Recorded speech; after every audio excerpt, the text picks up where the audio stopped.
Pozdrav svima i dobrodošli na mom kanalu.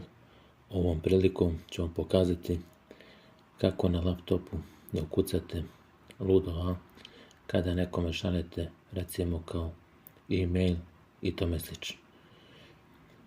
Kod nekih laptopa na engleski bit će vam znači na Shift kad zadržite i ukucate broj 2 istovremeno. Tada će se pojaviti ludo A, ali kod mene to nije slučaj jer mi je prebačeno na srpski, na latinicu. Znači, ukoliko vam je na latinicu tastatura, znači onda ukucavate CTRL istovremeno i Alt. Istovremeno i V. Evo vidite. I sami znači sada smo ukucali ludo A.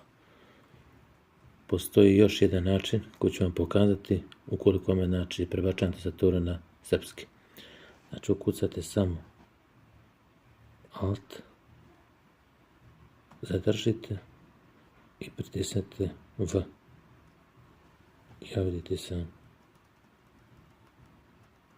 Znači tada isto možete lako da ukucate znači ludo A ukoliko vam zatreba tome slično.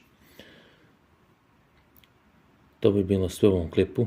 Nadam se da vam se svidio. Zapratite me na ovom kanalu radi još videa koji će biti uskoro objavljeni. Pozdrav, do gledanja.